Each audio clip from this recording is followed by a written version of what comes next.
नमस्कार दर्शक बंधु पाणीपाग अपडेट रे आपनको स्वागत। दर्शक बंधु केमिति रहिबो आगामी 24 घंटा पाणीपागर मिजाज आज रे छोट वीडियो रे आपनको समस्त अपडेट दबाको चेष्टा करिबी। दर्शक बंधु वर्तमान परिस्थिति रे ओडिसा रो गाँ ठु सहर सबुठी वर्तमान शीत राज करुछि एवं आगामी दिन मानकरे शीत मध्य बढ़िया पई पाग अनुकूल होई पारे। वर्तमान समय दर्शक बंधु आपण मोबाइल के देखंतु सैटेलाइट इमेज रे वर्तमान रहिछि कि आपनकर पश्चिम झड़ प्रभाव रे जम्मू काश्मीर लद्दाख ता सहित आपनकर हिमाचल प्रदेश विभिन्न अंचल में तुषारपात देखा मिलूँ। ता सहित दर्शक बंधु बंगोपसागर जो वायु जाऊँगी प्रशांत महासागर आसिकी यार प्रभाव में आप श्रीलंका सहित दक्षिण भारत अनेक राज्य में वर्षा देखा मिलूँ वर्तमान स्थिति।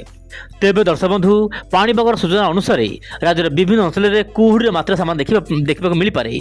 केउ जिले कुहुड़ी हम अधिक आप देखु झारसुगुड़ा, केउझर, संबलपुर, सुंदरगढ़, कटक, खोर्धा, पुरी, जगतसिंहपुर एवं गजपति यही सब जिलार स्थान स्थान हाल्का मध्यम धरण कुहुड़ी केतक अंचल में सामान्य अधिक कुहुड़ी देखा मिल पारे बोली जहाँ पाणीपाग तरफ सूचना मिली। तेबे दर्शक बंधु कुहुड़ी समय आप यातायात को जितेबाला दूर यात्रा को जाउछंती सामान्य अवलंबन करंतु कारण कुहुड़ी समय साधारणतः दुर्घटना घटवार संभावना अधिक रही थाए।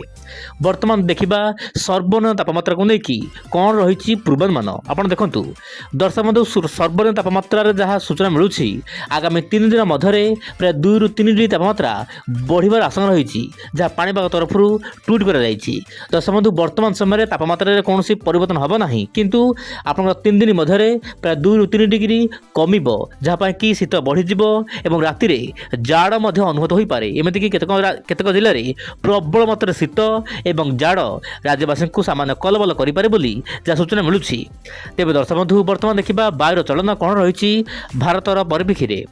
वर्तमान समय दर्शक बंधु जनवरी मास प्राय अधा अधु हो गला। वर्तमान समय राज्यर विभिन्न अंचल में पाग शुक्ला रही खराटिया रही किंतु खरार मात्रा सामान्य अधिक रही न पारे कहीं पाग कोहला कौन पाई कोहला दर्शक बंधु जो दक्षिण भारत में वर्षा लगी रही गोटे घूर्णिबल रही दक्षिण भारत उपर किसी बादल ओडिशा को जीव आप मोबाइल देखूँ से ओडिशा विभिन्न अंचल में सकाल सकाळू प्राय सकाळ 7 ରୁ दिन 10टा पर्यंत बादल बाहरी पारे किंतु यही बादल कौन वर्षा होवर आशा ना केवल शीत बढ़ियापाई पाग अनुकूल हो पारे।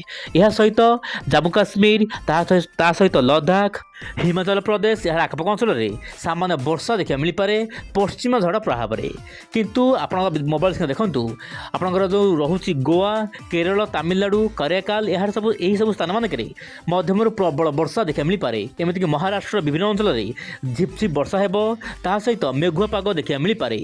पश्चिमबंगर केतक राज्य में केतक जिले में वर्षार मात्रा देखा मिल पारे बोली जहाँ सूचना मिली। तेबे दर्शक बंधु वायुर चलन केमिति रहइबो मु तो आपन कहली। वर्तमान देखा मॉडल मानकर कौन रही आकलन आगामी 15 दिन मध्य दर्शक बंधु आपनकर एआई मॉडल आकलन करुछि वर्तमान समय पश्चिम झड़ आसिबो आपनकर 17 जनवरी रु प्राय 22 जनवरी मध्य पश्चिम झड़ प्रभाव रहिबो विशेषकर उत्तर भारत में आपनकर जो रहुछि हरियाणा, पंजाब ता सहित हिमाचल प्रदेश, उत्तराखंड माने उत्तर प्रदेश विभिन्न जिले में वर्षा हेबो। आपण मोबाइल देखंतु एही वर्षा भयंकर हबार बोली जहाँ सूचना मिलूँ कुआपथर सहित बृष्टिपात हो पारे।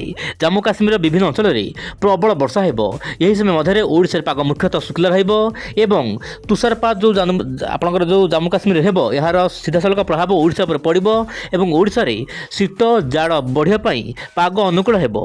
मोटामोटी कह दर्शक बंधु जनवरी मास सारा ओडिशा रे शीत ही देखा मिल पारे किंतु वर्षार कौन आकलन ना बोली वर्तमान समय जेपीएस मॉडल, ईसीएमडब्ल्यू मॉडल अन्य किसी मॉडल मैंने आकलन करुँच केवल वर्षा उत्तर पूर्व भारत एवं उत्तर भारत ही हेबो। तेज देखिबार कथा आगामी दिन परिस्थिति केमिति रहुछि ये थिला पाणीपाग अपडेट मु आपन जा कहली मु पुणे आसना काली आ एक नुआ खबर को साथ धरी विदा दियंतु। नमस्कार, जय जगन्नाथ दर्शक बंधु।